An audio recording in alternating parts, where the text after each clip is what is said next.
نواب مرزا چنن ابھی ابھی حویلی میں داخل ہوئے ہیں کہ ان کی سانس یہ دیکھ کر حلق میں ہی اٹک کر رہ گئی کہ ان کی 94 سالہ بیگم فاطمہ جان بڑے اطمینان سے واکر گھسیٹتی ہوئی حویلی کے صحن میں ٹہل رہی ہیں۔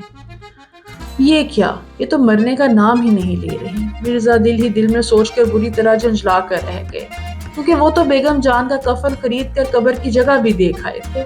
افسوس، لکھنؤ تو کبھی علم و ادب اور تہذیب کا گہوارہ ہوا کرتا تھا، مگر فاطمہ محل نامی بوسیدہ حویلی میں اس شاندار تہذیب کو لالچ کی دیمک بالکل عصائے سلیمانی کی طرح چاٹ رہی ہے۔ یہ حویلی اپنی تہذیب کی طرح اتنی بوسیدہ ہو چکی ہے کہ اس کی دیوار پر ہلکی سی ایک لات بھی مار دو تو وہ کسی افیمچی کی مانند ایک جانب لڑھک جائے۔ مرزا ایک نہایت گھٹیا سوچ کے لالچی بڑھاؤ ہیں۔ 75 سال کی عمر میں بھی اپنی عمر سے بڑی 92 سالہ بیگم کی پشتینی حویلی فاطمہ محل پر قبضہ کرنے کا سوچ رہے ہیں۔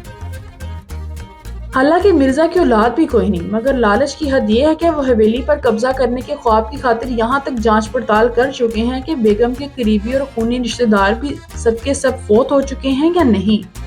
انہیں یقین ہے کہ بیگم کے انتقال کے بعد یہ حویلی انہی کے نام ہو جائے گی۔ البتہ انہیں ایک مسئلہ درپیش ہے، اور وہ یہ کہ حویلی میں برسوں سے چند کرایہ دار بھی رہائش پذیر ہیں، جو کبھی کرایہ دیتے ہیں اور کبھی نہیں۔ انہی تمام کرایہ داروں میں ایک بانکا سجیلا جوان بانکے رستوگی بھی شامل ہے، جو باپ دادا کے زمانے سے محض 30 روپے ماہانہ کرائے پر رہ رہا ہے۔ اس پر محض بہنوں کی شادی کا بوجھ ہی نہیں بلکہ اپنی محبوبہ کی جانب سے شادی کرنے کا دباؤ بھی موجود ہے۔ وہ ایک کریانہ شاپ چلا رہا ہے، جس میں ہر وقت بس آٹے کی چکی چلتی رہتی ہے، جو گندم کے سے زیادہ خود بانکے کو ہی پیسے جا رہی ہے۔ وہ بھری جوانی میں ہی کنجوس اور چڑچڑا ہو چکا ہے۔ مرزا سے اس کی بالکل نہیں بنتی۔ بانکے رستوگی مرزا کو کرایہ دینے سے انکاری ہے، اور مرزا بھی اسے ستانے سے باز نہیں آتے۔ دونوں کی مزیدار چپلش کا شاہکار یہ فلم ہے، جس کا نام ہے گلابو شتابو۔ گلابو شتابو دراصل لکھنوی تہذیب کی ایک پتلی تماشے کا نام ہے، جس میں ہاتھوں پر پتلی کی صورت میں والے دستانے پہن کر بچوں کو تماشا دکھایا جاتا ہے۔ اس مشہور پتلی تماشے میں گلابو اور شتابو دراصل دو سوکنوں کے کردار ہیں، جو آپس میں ہر وقت لڑتی رہتی ہیں۔ اگر آپ سمجھتے ہیں کہ سوکنوں کی لڑائی حسد اور رشک کی وجہ سے ہوتی ہے تو آپ غلطی پر ہیں۔ اس لڑائی کی اصل وجہ حسد یا رشک نہیں، بلکہ یہ خواتین چند سماجی تحفظات یا اندرونی خوف کا شکار ہوتی ہیں۔ یہ اندرونی خوف ہر وقت ہر شادی شدہ عورت کے دل میں اس طرح موجود ہوتے ہیں کہ بعض اوقات انہیں بھی اس کا احساس نہیں ہوتا۔ ایک سوکن کے آ جانے سے اپنی کم مائگی کے احساس کے ساتھ ساتھ اکیلے رہ جانے کا خوف، سہولتیں ختم یا کم ہو جانے کا خوف، معاشرے میں وقار کم ہو جانے کا خوف پیدا ہونے لگتا ہے، اور یوں ایک جنگ شروع ہوتی ہے۔ مگر کیا اس طرح کے خوف صرف شادی شدہ عورتوں کے دلوں میں ہی ہوتے ہیں؟ نہیں، مردوں میں بھی یہ خوف بدرجہ آتا موجود ہوتے ہیں، جن پر قابو پانے کے لیے وہ سالہ سال منصوبہ بندی کرتے ہیں، سازشوں کے جال بنتے ہیں، مخالف کو نیچا دکھانے کے لیے ہر حربہ آزماتے ہیں۔ شیوجیت سرکار کی یہ فلم میں انسان کی اسی اندرونی خوف کو موضوع بنایا گیا ہے، جیسا کہ میں نے film I want to talk کے ریویو میں بھی بتایا تھا کہ ڈائریکٹر شیوجیت سرکار ہمیشہ کسی انسانی جذبے کے سامنے رکھ کر ہی فلم بناتے ہیں۔ اس فلم میں اس جذبے یعنی کہ گلابوں اور شتابوں والے اندرونی خوف کا شکار عورتیں نہیں، بلکہ عورتوں کی طرح لڑنے والے دو مردوں کے ادا کیے ہیں۔ ایک تو ہے مرزا نواب چنن، جسے ادا کیا ہے امیتابھ بچن۔ ایک بار پھر ہمیں بتایا کہ وہ بلا شرکت غیر برصغیر میں صدی کے سب سے بڑے اداکار ہیں۔ اور دوسرا کردار ہے میاں بانکے رستوگی کا، جسے نہایت خوبصورتی سے، اور وہ بھی امیتابھ جیسی ہستی کے سامنے ڈٹ کر نبھایا ہے آیوشمان کھرانا نے۔ لیکن دلچسپ بات یہ ہے کہ جب آپ اس فلم کو دیکھیں گے تو آپ کو اندازہ ہوگا کہ اس فلم میں دکھائی گئی دلچسپ نوک جھونک میں سارا میلہ تو فاطمہ بیگم لوٹ کر لے گئی، اور اس کردار کو نبھایا ہے بیگم فرخ جعفر نے۔ کون فرخ جعفر؟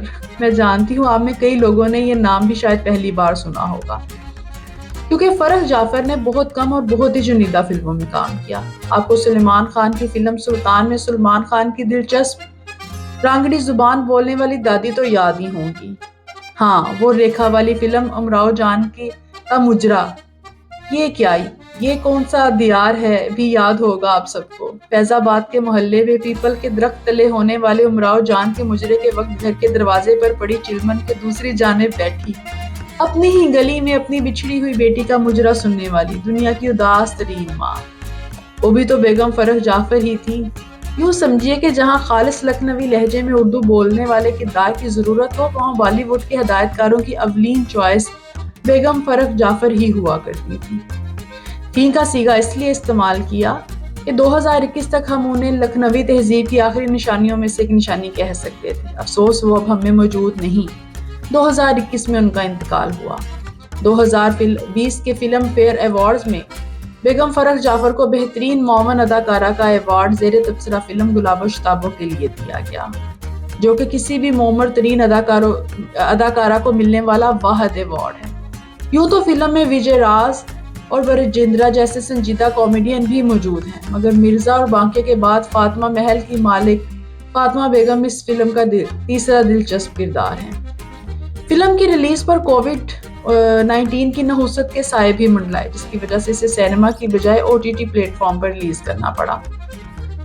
شرجیت سرکار کی یہ ہر فلم کی طرح اس فلم پر بھی سلو ٹیمپو کا الزام آیا، مگر اس فلم فیئر ایوارڈ 2020 میں اس فلم نے سب سے زیادہ یعنی ٹوٹل 13 نامزدگیاں حاصل کی اور 6 کیٹیگریز میں ایوارڈ جیتا، جن میں بیگم فرخ جعفر کا بیسٹ سپورٹنگ رول ایوارڈ اور امیتابھ بچن کا بیسٹ ایکٹر کریٹکس ایوارڈ بھی شامل ہے۔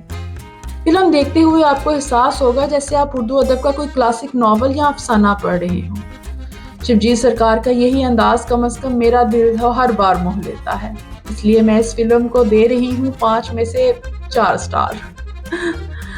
اگر آپ کو بھی ایسا لگتا ہے اور آپ بھی ایسی فلموں کو پسند کرتے ہیں تو کمنٹ میں اپنی رائے دینا مت بھولیے گا، اور چینل کو سبسکرائب کرنا تو بالکل بھی نہیں۔